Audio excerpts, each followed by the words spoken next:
ngira nkwereka uko akesitara SolidWorks yawe ya 2023 yimba ufite setup yawe wari downloadinze cyangwa ufite wayikuye handi, then dore ngiyi maze kubikora extraction iza ari SolidWorks 2023 premium. Then iyo ifunguye maze ku extractinga uraza ufite crack ukagira n'ino DVD yayo. Rero ubanza gufungura muri crack ugasangamo zino program file 86, ugasangamo ino SolidWorks FlexNet server, ugasangamo readme, ugasangamo na Sword Loader enable, then ugasangamo n'ino license. Iyi license rero niyo ubanza kwinstalla cyangwa ukaba wabanza ukaza ugakora hano kuri FlexNet server ukaza ukayinstalla ino server like this. Urayinstalla warangiza wabona irangiye bakavuga ngo pressing kuri any key, then ushobora no gukora kuri backspace nta kibazo cyangwa kuri any key space bar, then ukahita ugaruka ugafata iyi folder ukayikorera copy, then ukaza ukayipestinga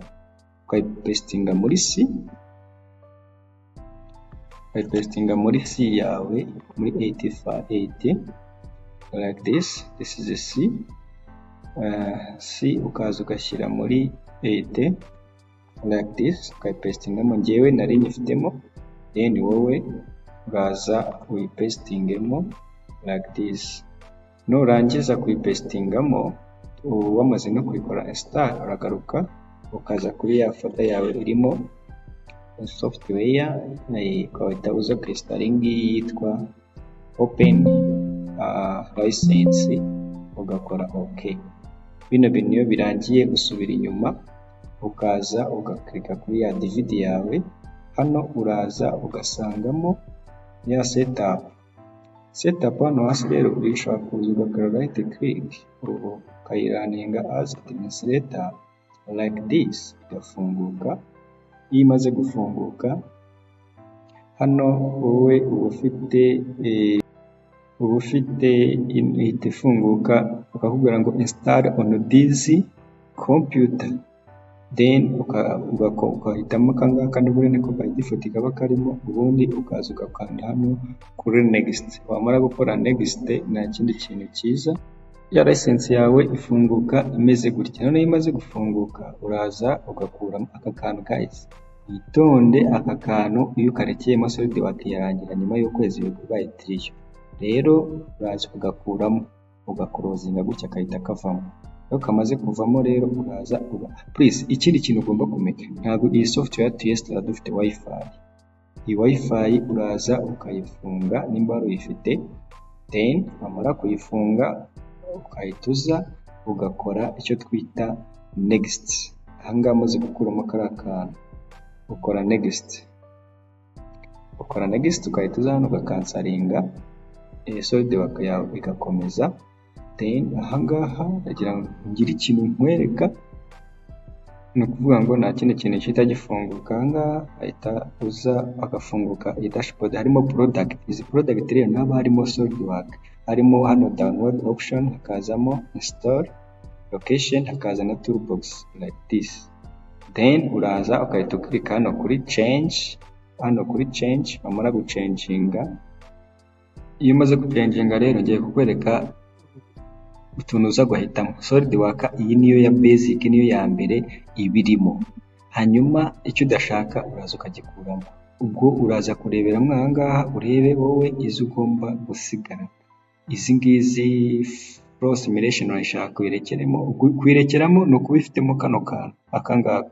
Then washatse kuyikuramo, for example nkuyemo nk'iyi cam like this, nyikuyemo ubwo nyine ntabwo iba iriwe installed, then reka nyerekeremo like this. Wowe uraza basi ibyo udakenera ubikuremo, like uraza kuba ufitemo SolidWorks irabirimo, software flow simulation irabirimo, plastic if you want irabirimo, electric irabirimo, composer irabirimo. Electric rero wabonye ko tuzanayikoresha.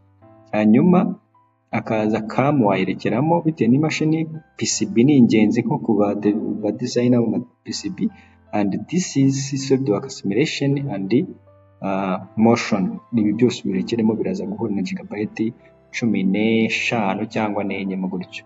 Then iyo tugeze aha ngaha tumaze guselectinga product zacu dushaka, ni ukuvuga ngo uhita uza dore ukabyemeza, ukirika hano kuri back uraza kubibona.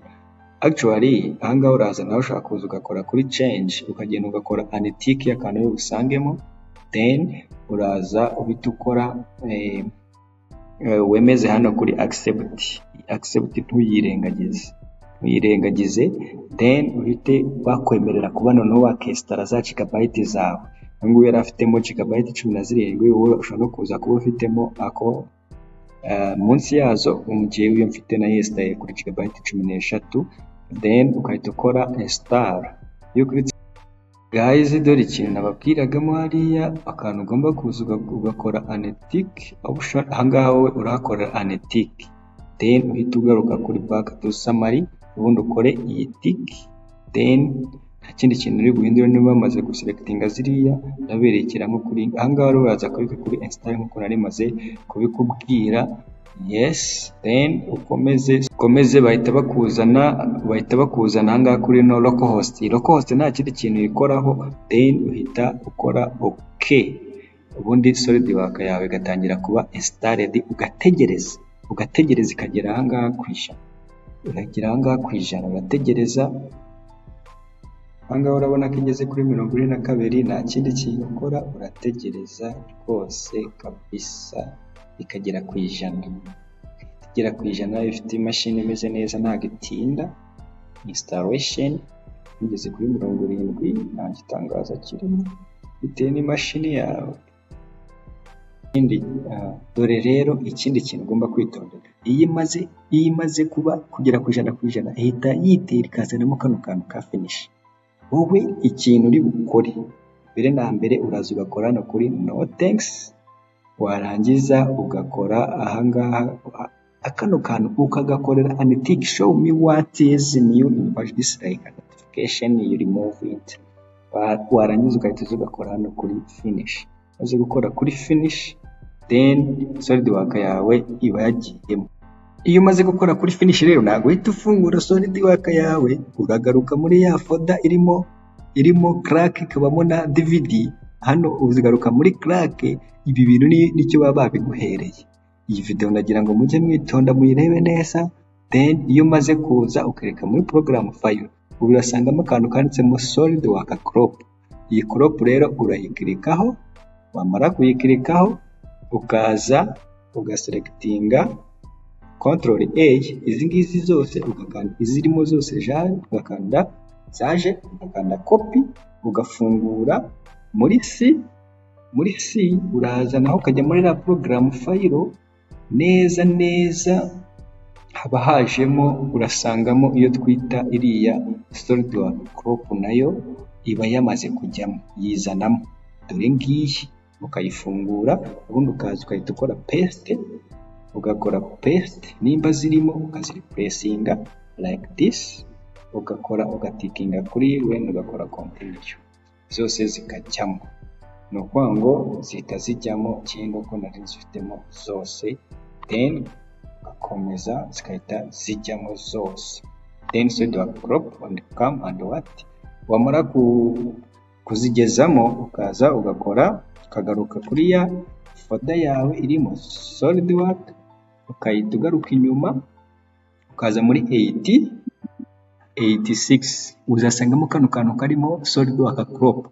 SolidWorks crop rero nayo urazayo uyifungure ukayikopiya like this, copy.